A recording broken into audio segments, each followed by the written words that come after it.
When we think of Korach, we think of a villain responsible for the death of more than 24,000 fellow Jews. However, Korach is also a victim.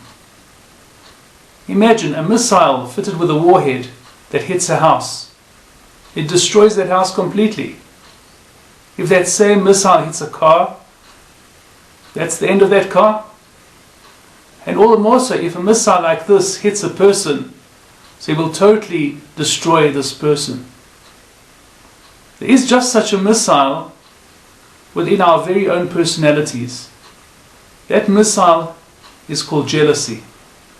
If we release that missile, if we allow it to take over our hearts and our minds, it does just that. It destroys us completely. The supreme example of the victim of jealousy is Korach. Korach was a very important person, extremely wealthy, extremely intelligent, very prestigious, a very, very significant member of the community. One of those who carried the holy ark when the tabernacle traveled from camp to camp through the desert. He was appointed to be one of those who carried the holy ark, the Aron HaKodesh. A very important person. However, he was stricken by jealousy. The jealousy took over his heart and his mind. And he started first with his cousin, who was appointed the head of the family of Kas, that's Elitzophan. And then he turned his gaze on Aaron. He wanted Aaron's position, Aaron HaKohen. And finally he started fighting with Moshe. And fighting with Moshe was fighting with Moshe and Hashem. But his end was very, very bitter. He was destroyed. His wealth was destroyed. His family was destroyed, with the exception of his sons, who were able to do tshuva and to come back to this world.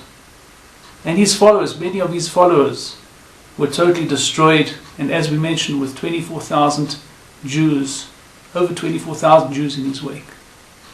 What we have to realize is that we also have an issue with jealousy. And that is every time we feel upset with another person, anytime we are annoyed, or we agitated, or we get angry with a certain person, we should know that part of what's factoring in, part of what's happening with our upset, with our annoyance, with our anger, is the power of jealousy. We're allowing jealousy into our hearts. We're allowing jealousy into our minds. And we have to control it. We have to be careful that it doesn't take over. It doesn't do to us what it did to Korach. And therefore the correct response, any time we feel upset with any other person at all, we should immediately turn to Hashem and pray. Pray a silent prayer and say, please Hashem, save me from jealousy. Save me from jealousy. Save me that I should not allow jealousy to take over myself. This is vital. This is absolutely vital, and this is a key piece of advice. We need this. Each one of us needs this absolutely for our happiness and for our success.